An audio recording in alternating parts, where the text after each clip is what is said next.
আমি পার্সোনালি বলবো যে এই বিজ্ঞান আর অ্যাস্ট্রোলজি কেউ মানুক আর না মানুক, যদি আমি চোখটা বন্ধ করে রাখি সূর্যের তাপ কিন্তু আমার গায়ে লাগবেই।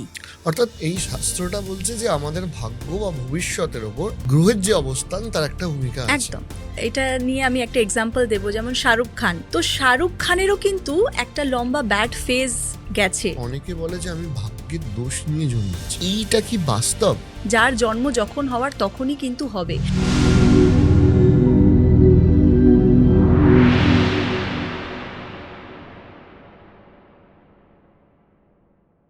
অনেকেই তো মনে করে যে এখন একটা বড় লজিক চলে এসছে যে বিজ্ঞান বনাম কুসংস্কার ইত্যাদি। তো এই বিষয়টা নিয়ে আপনি কি মনে করেন? আমি পার্সোনালি বলবো যে এই বিজ্ঞান আর অ্যাস্ট্রোলজি কেউ মানুক আর না মানুক, যদি আমি চোখটা বন্ধ করে রাখি সূর্যের তাপ কিন্তু আমার গায়ে লাগবেই। আমি যদি না মানি, এমন তো নয় যে সূর্যের তাপ আমার গায়ে লাগবে না। তার মানে কোনো না কোনো ভাবে কিন্তু গ্রহ নক্ষত্রের প্রভাব আমাদের উপর আছেই আছে। সেটা কেউ মানুক আর না মানুক, বাস্তুতেও সেম, যে ভুগছে সেই বুঝছে। অর্থাৎ এই শাস্ত্রটা বলছে যে আমাদের ভাগ্য বা ভবিষ্যতের ওপর গ্রহের যে অবস্থান তার একটা ভূমিকা আছে। একদম, একটা ইম্প্যাক্ট পড়ছে। তার মানে এটা নয় যে এই সাবজেক্টটা ভাগ্য বদলে দেবে, একদমই নয়। এটা একটা প্রেডিক্টিভ সায়েন্স। এটা আপনাকে অ্যাওয়্যার করতে পারে, আপনাকে সচেতন করতে পারে, ভবিষ্যতে এটা হলেও হতে পারে। একদম। এই শাস্ত্রটাই তাই। তুমি যদি দেখো আগেকার দিনে রাজা মহারাজারা, দেখবে যে একটা অ্যাস্ট্রোলজার থাকতো এবং তারা যুদ্ধ কবে হবে, কবে শুরু করা উচিত, কবে শেষ হবে, কোন যাত্রাটা শুভ হবে, তাদের কাছে থাকতো। তার মানে তারাও কিন্তু সেই শাস্ত্রটাকে মানত। এটা তো আজকের শাস্ত্র নয়, এটা 5000-6000 বছর আগেকার শাস্ত্র চলছে। একদমই তাই। আরেকটা বিষয় হচ্ছে অনেকের জীবনে যে দীর্ঘদিন ধরে একটা খারাপ ফেজ চলতেই থাকে। মানে দেখা যাচ্ছে যে একটা তো এক্সপেকটেশন থাকে যে 2 মাস 3 মাস বাদে ঠিক হয়ে যাবে বা 1 বছরের মধ্যে ঠিক হয়ে যাবে। অনেকের হয় যে 3 বছর 4 বছর ইভেন 5 বছর অবধি একটা খুব ব্যাড ফেজের মধ্যে, ব্যাড প্যাচের মধ্যে দিয়ে লাইফটা চলছে। তো সেখান থেকে একটা মানুষের রিকভার কি করে হবে, সেটা কি সে তার ভাগ্যকে কিছুটা জাজ করে বুঝতে পারে? অবশ্যই। এটা নিয়ে আমি একটা এক্সাম্পল দেবো, যেমন শাহরুখ খান। তো শাহরুখ খানেরও কিন্তু একটা লম্বা ব্যাড ফেজ গেছে, 10 বছর টানা 3টে মুভিজ, যেমন হচ্ছে জিরো, জব হ্যারি মেট সেজল আর ফ্যান। এই 3টে মুভিরই কিন্তু ইন্ডিভিজুয়ালি এই 3টে মুভি 65 crore এরকমই কিন্তু ইনকাম করতে পেরেছে। তো সেটা কিন্তু তার এক্সপেকটেশন থেকে অনেকটাই কম। কিন্তু এটা একটা ব্যাড ফেজ, সে কিন্তু এই ফেজ দিয়েও গেছে। তার ইনজুরিজ হয়েছে, নি ইনজুরিজ হয়েছে, ওয়াংখেড়ে স্টেডিয়ামে ঝামেলা হয়। তো এই কিছু কিছু ব্যাড ফেজেস দিয়ে শাহরুখ খান গেছেন।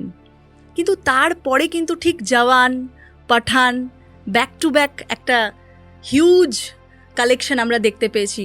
পার ডে 150 crore-এরও বেশি গ্রস করেছে মুভি। তো এই যে চেঞ্জ, দশা চেঞ্জ, ভাগ্যের যে এই যে বদল, তার হার্ডওয়ার্ক কিন্তু কন্টিনিউয়াসভাবে ছিল এবং তার attitude towards life was positive. তো সেখান থেকে কিন্তু সে গেইন করেছে। তো এটাও আমাদেরকে বুঝতে হবে যে শাহরুখ খানেরও কিন্তু একটা ব্যাড ফেজ আছে। তো আমরাও কিন্তু একটা ব্যাড ফেজ দিয়ে যাই এবং আমাদেরকে ভেঙে পড়লে চলবে না। আমাদের যে লেবারটা সেটা কিন্তু ইকুয়ালি বজায় রাখতে হবে। এবং উনি 30 ইয়ার্স পরে ন্যাশনাল অ্যাওয়ার্ড পেলেন জওয়ান মুভির জন্য। এতদিন পাননি, কিন্তু এখন পেয়েছেন। আপকামিং মুভি কিং আসছে। অর্থাৎ লেগে থাকাটা খুব দরকার। মানে আমাদেরকে হার্ডওয়ার্ক, একটা সময় পরিবর্তন হবে বা টাইম উইল চেঞ্জ। কুফল দেওয়ার সাথে সাথে একটা সময় থেকে সুফল দেবেই। একদম। আমাদেরকে আমাদের পরিশ্রমটাকে কিন্তু করে যেতে হবে। আমরা যদি ভাবি যে আমার সঙ্গে কিছুই হচ্ছে না, আমি বসে পড়বো, ওখানেই কিন্তু ভুল। আজ শাহরুখ খান পার ডে, উনি এত বড় একটা স্টার, উনি যে লেবারটা দেন, ওনার যে ওয়ার্কিং আওয়ার, সেটা কিন্তু হয়তো আমাদের থেকেও বেশি। তো তিনি এতটা উঁচু জায়গায় গিয়ে যখন এতটা পরিশ্রম করতে পাচ্ছেন, তো আমরা কেন করব না? তাহলে আরেকটা বিষয়ও তো থেকে যায়, সেটা হচ্ছে যে অনেকে বলে যে আমি ভাগ্যের দোষ নিয়ে জন্মেছি। মানে সে ফর ইনস্ট্যান্স, এইটা কি বাস্তব যে একজন এমন সময় জন্মালো যে তার কিছু না চাইতেও সমস্ত কিছু সময় ফেভারে আসছে, আর একজন এমন সময় জন্মালো যে তার যাই করুক না কেন তার ভাগ্যটা খুলছে না, তো তাহলে এটা কি সম্ভব নাকি আমাদের ডেস্টিনি বা আমাদের এই ইউনিভার্স আমাদের সবাইকে সমান সুযোগই দেয়, আমরা হয়তো ফাইন্ড আউট করতে পারি না? সমান সুযোগ দেয়। এবার যে জন্ম সময়টা তুমি বললে, এটা কিন্তু আমি দেখেছি এখন তো সি সেকশন হয়, অনেকে টাইমটা চুজ করতে পারে যে কখন কোন দিন আমরা সি সেকশন করাবো, কিন্তু আগেকার দিনে তো নর্মাল ডেলিভারি ছিল। কিন্তু সি সেকশনেও 10টা থেকে 12টার মধ্যে হয়তো কোনো অ্যাস্ট্রোলজার লিখে দিল যে ভালো সময়, কিন্তু দেখা যাবে হয়তো 12:30টায় হলো। তো ওই টাইমটাও কিন্তু আমরা সেভাবে ডিটারমাইন করতে পারি না, পুরোপুরি কিন্তু আমাদের হাতে নয়। ওটা যখন হওয়ার, যার জন্ম যখন হওয়ার তখনই কিন্তু হবে। এবং জন্মের যে সময়, যে আমাদের হরোস্কোপটা যেটা তৈরি হচ্ছে, স্কাইয়ের পজিশন, সেখানে প্ল্যানেটারি এনার্জিগুলো কিন্তু আমাদের হরোস্কোপে রয়েছে। এবার তারপরে আমরা সেটাকে কিভাবে কাজে লাগাচ্ছি সেটাও কিন্তু ইম্পর্টেন্ট। যদি আমি প্রথমেই এটা বলেছিলাম যে কিছু কিছু প্ল্যানেট সবারই হবে মিলিয়ে মিশিয়ে, কারুর তো হবে না 9টা গ্রহই খুব ভালো, এটা সম্ভব না। আমরা মানব জন্ম সেই জন্যই কিন্তু পেয়েছি, কেন কি আমাদের কিছু প্রারব্ধ রয়েছে, সেগুলোকে পূরণ করার জন্যই এই জন্ম আমরা নিয়েছি। এবং সেখানে ওই কিছু কিছু গ্রহ উইক, স্ট্রেংথ সব রকম মিলিয়েই থাকবে। তাহলে ধরুন এই যে কর্ম এবং জন্মের যে যোগ, সেখানে তো আর একটা বিষয় থাকে, সেটা হচ্ছে যে জন্ম সময় অনুযায়ী কে কোন দিকে স্ট্রং, কার কোন স্কিলটা বেটার হবে সেইটাও বিচার করা যায়। একদম। সেটার একটু উদাহরণ যদি আপনি দেন। যেমন শুক্র হচ্ছে একটা প্রচণ্ড ক্রিয়েটিভ একটা প্ল্যানেট। এবার শুক্র রাহুর কম্বিনেশন, বা শুক্র যদি খুব ভালো থাকে, উচ্চস্থ থাকে, তো সেক্ষেত্রে দেখা গেছে যে এরকম মানুষরা কিন্তু খুব ক্রিয়েটিভ হয়। ক্রিয়েটিভ ইন দ্য সেন্স তারা নাচ, গান, আঁকা, আবৃত্তি, তাদের মধ্যে একটা হাতের শিল্পকলা গুণ তাদের মধ্যে কিন্তু থাকে।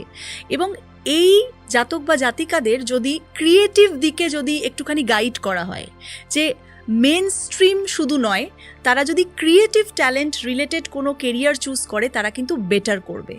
এবার সমস্যাটা হয়ে গেছে কি, আমরা সবাই ওই মেন স্ট্রিমেই বলি যে পড়তে হবে, পড়তে তো অবশ্যই হবে, একটা বেসিক এডুকেশন দরকার, কিন্তু জন্মছকটাকে যদি একটু ঠিক করে দেখা হয় যে তার মধ্যে কি এক্সট্রা ট্যালেন্ট রয়েছে, যদি সেটার অনুযায়ী যাওয়া হয়, সে কিন্তু একটা বিশাল জায়গায় চলে যেতে পারে।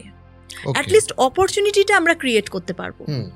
তাহলে আরেকটা বিষয় তো খুব ইম্পর্টেন্ট রয়েছে, সেটা হচ্ছে যে এই যে সময়ের সাথে সাথে ভাগ্য বা তার পরিস্থিতি তো পরিবর্তন হতে পারে। মানে ধরুন আমি বলছি যে এই ফেজগুলোও তো বোঝা যায় যে এই 5 বছর আমার হয়তো শুক্র গ্রহর অবস্থান ভালো আছে, তাহলে এই 5 বছরে আমার ক্রিয়েটিভটা ভালো হবে। তারপরে হয়তো অন্য গ্রহের অবস্থান হলো, সেইটা কি হয় যে এক একটা ফেজ ওয়াইজ ক্যারিয়ারের পরিবর্তন। এটা দশা, মহাদশা, অন্তর্দশা যেটা আমরা বলি, যে শুক্রের মহাদশা চলছে। এবার শুক্র যদি কারোর খুব ভালো থাকে জন্মছকে, তাহলে কিন্তু ওই শুক্র রিলেটেড যাবতীয় যত জিনিস রয়েছে সে কিন্তু সেখানে এক্সেল করবে।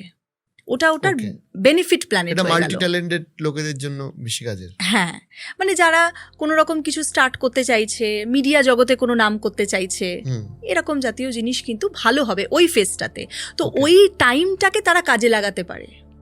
যদি সে জেনে যায় যে আমার শুক্রের মহাদশা চলছে, অন্তর্দশা চলছে, তাহলে সে অ্যাওয়্যার থাকবে এবং সেই টাইমে সে নতুন কিছু স্টার্ট করলো, তার কাছে অপরচুনিটিস অটোমেটিক আসবে। যখন সময় সাথ দেবে তখন কিন্তু অপরচুনিটিস আসবে। এবার সে কিভাবে সেটাকে রিয়্যাক্ট করছে,